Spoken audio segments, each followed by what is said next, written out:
Hello, and welcome to Breast Cancer Conversations, a podcast brought to you by SurvivingBreastCancer.org. I'm your host, Laura Carfing, breast cancer survivor and founder of SurvivingBreastCancer.org, a nonprofit organization providing community, education, and resources to empower those diagnosed with breast cancer and their caregivers from day one and beyond. Our podcasts are made possible in part by corporate sponsor Store My Tumor. In today's episode, we are going to be doing a mashup of all of the amazing voices in our breast cancer community. Welcome to the conversation. Due to the fact that the person with breast cancer is experiencing emotions and situations that few others can possibly comprehend. It's giving that human voice to something where people say, oh, it's cancer, I can't relate.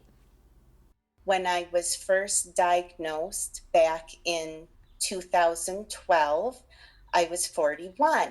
It started in 2011. In June of 2015. It was in January of 2017. My name is Layla. I am in Durham, North Carolina. And I was 23. I'm 28 years old. I was the youngest in the cancer center. So my gynecologist was doing my breast exam, and she started going over the same spot in my right breast a couple times. And, that all, already makes you feel uncomfortable when they're feeling the same spot. When I found a lump, and then after being told it was nothing. And she reassured me. She said to me, we can't biopsy something that isn't there, and there's nothing there. And that just didn't make sense to me because I felt something there. Finally getting a diagnosis, it was invasive breast cancer. Diagnosed with was the invasive lobular carcinoma. I was diagnosed with triple-negative breast cancer. I would have never expected this to happen to me, Even knowing what my future held, I was like, I'm going to put this behind me. And I don't ever want to have to deal with this again.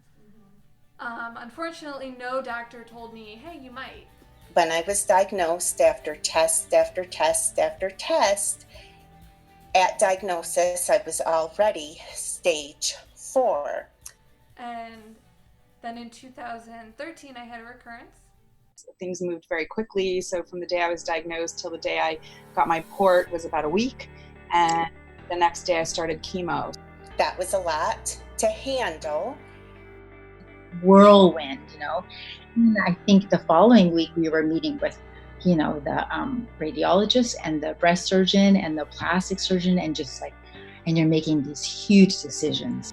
I also believe that if they solve the issue of metastases, then that is going to trickle down to everyone else because all the early stagers still have a 30% chance of becoming metastatic. I did chemo because the tumor was a certain size. If it's a certain size and lymph nodes are involved, they do chemo, and then I did radiation. They were asking me a lot of questions about, okay, you already have...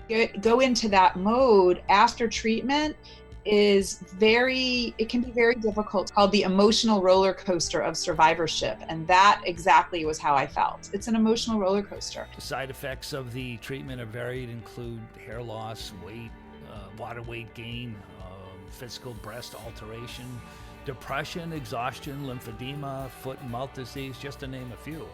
I started entering that, what I call that murky area of after treatment, when you become a survivor. Yeah, it almost becomes like a new normal, which is, it's something that I think it took years for us to get to that point where it was, Melissa has cancer.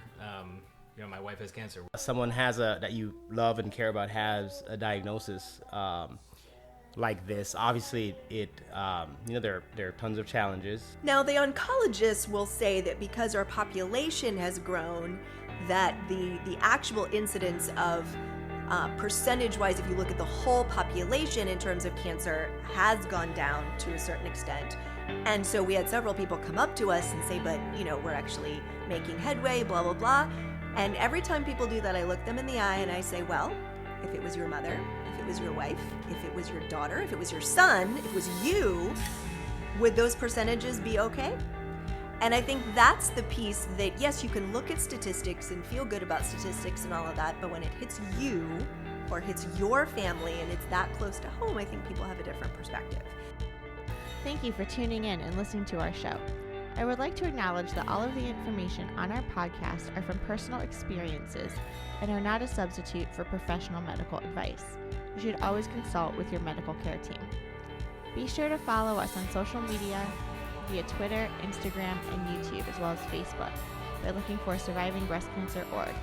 Details can be found on our website, SurvivingBreastCancer.org, and if you're looking for specific topics or would like to be a guest on our show, please feel free to send me an email at laura@survivingbreastcancer.org. Until next time, keep on thriving.